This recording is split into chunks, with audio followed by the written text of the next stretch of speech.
Shalom Aleichem, Salamu Alaikum, peace be unto you. This is the Septuagint versus the Masoretic YouTube channel.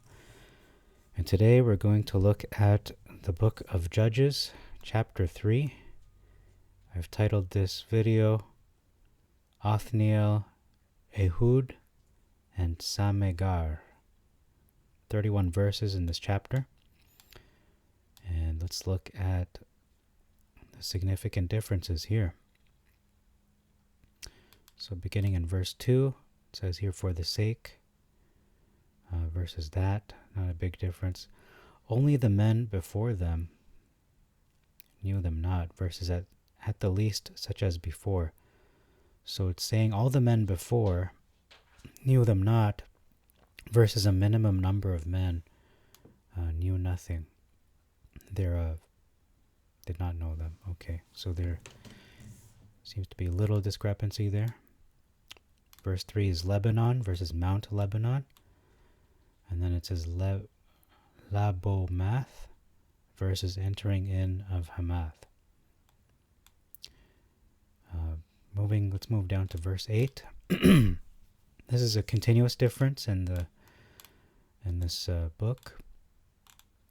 It says here, Syria, king of Syria of the rivers, versus Mesopotamia. Savior versus deliverer, versus verse 10. There's an omission of against Chusarsathaim. So Othniel went out with him specifically. He didn't go out just to pick out a battle. Othniel didn't just want to fight with anybody. But this individual specifically, the king of Syria, of the rivers.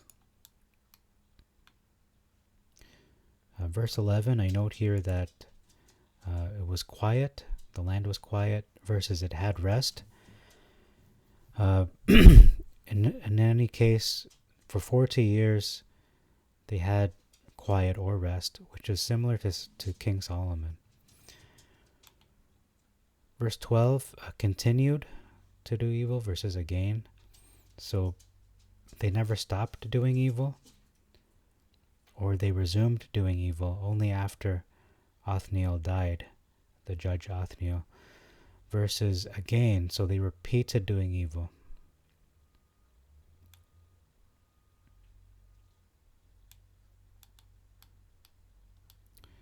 Verse 15, son of Yemeni, which sounds like the country Yemen, doesn't it? Benjamite possibly meant Yemeni, related to Yemen or Ammon. So that's my own speculation. On the other hand, the Masoretic calls him a Benjamite. So Benjamin. And either one is possibility. I'm not going to rule either out. A big difference in this verse, in this chapter, the first one, a man who used both hands alike versus a left-handed man. So one is ambidextrous, one is a southpaw, as they say in combat sports. Gifts versus a present. And verse 16, a span versus a cubit. So a cubit is the length from the bottom of the elbow to the tip of the middle finger. A span is the width of an open palm of hand.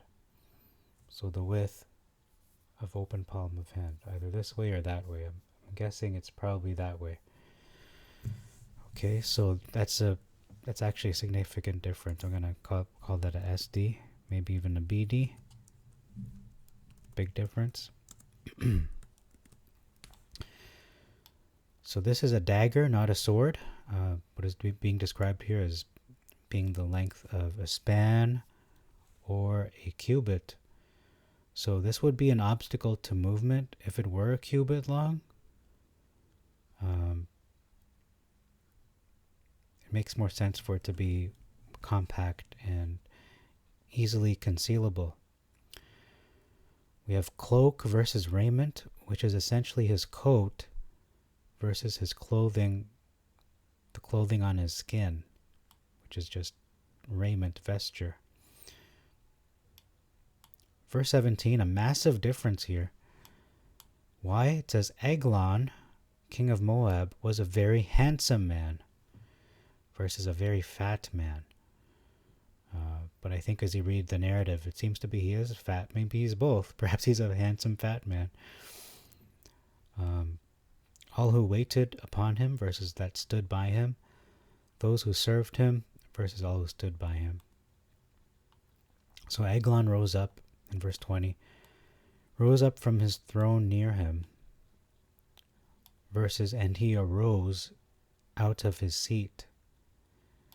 And then we see again throne versus seat, and approached him, versus could be anywhere.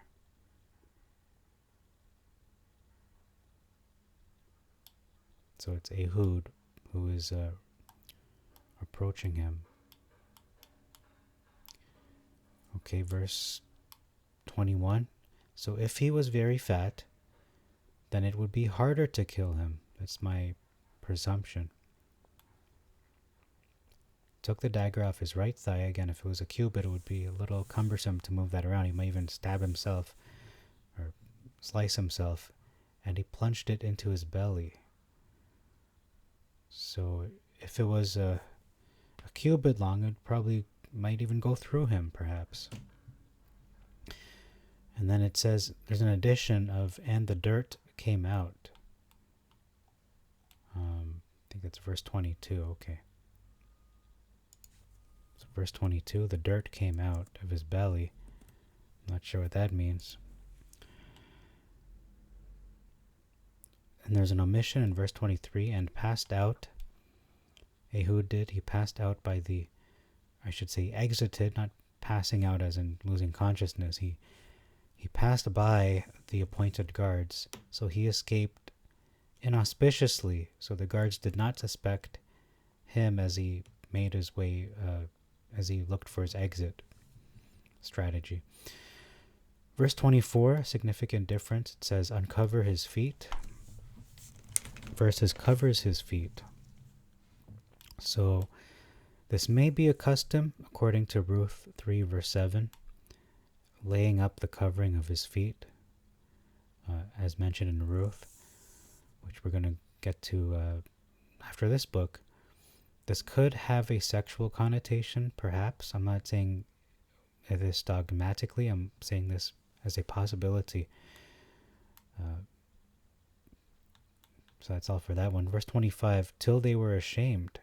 They waited till they were ashamed. This could be an old idiom or an expression which could mean they waited until a reasonable time in which they would, in which Ehud and Eglon would be finished their private, perhaps, again, I underline this, perhaps sexual activity. Perhaps Eglon was a person that swung that way. That liked both. Okay, in verse 26, in a tumult, versus they tarried. So he left, Ehud did, during their tumult, versus when they had not opened the door yet, which implies he waited a while. He waited around just to see what would happen or how they would react. And then he would then use the commotion to escape, instead of leaving suspiciously and drawing attention to himself. There's an omission of, and no one paid attention to him. So they really did not suspect him. Seems to solidify that scenario where he did leave, and no one suspected him at first. Verse 27 is an omission of into the land of Israel. Verse 28, our enemies versus your enemies. Verse 29, they call him a lusty person. That's inserted. Every lusty person that could be, notice in the Masoretic it is not inserted. They basically ripped it out of the Septuagint translation, said, okay, lusty, yeah, let's go with that. So this could mean somebody, a man who prefers the company of men in that way. It could even mean joyful or energetic. It doesn't have to mean sexual. It could even mean mighty in strength. So there's different connotations for this word lusty. Verse 30, there's an omission of and Ehud judged them till he died. So that's important. If he wants to have this on his resume, probably does. He did the work until his death. He didn't retire. He seemed to have done this as long as he could. Verse 31, Dinak versus Anath. Plowshare versus an ox goad. So what's the difference? So a plowshare is a pointy shovel. An ox goad is a long stick with a point at the end. Looks like a spear, but it is used to prod cattle. So just picture a pointy shovel. I'll even show it to you let me just pause for a moment here. So if you can see here, the ancient plowshare, again, looks like a shovel with a pointy end. These are ancient plowshares here. Various images, but it essentially looks like a shovel with a pointy end.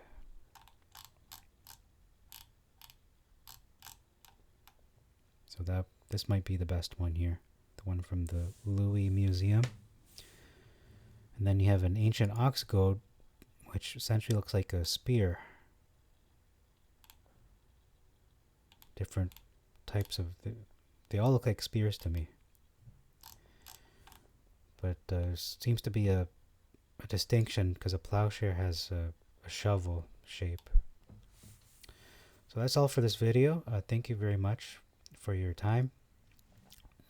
Till next time, we're going to look at Judges chapter 4. I should say, yeah, Judges chapter 4. So thank you once again, ladies and gentlemen. Till next time, Shalom Aleichem, Assalamu Alaikum, and peace be unto you.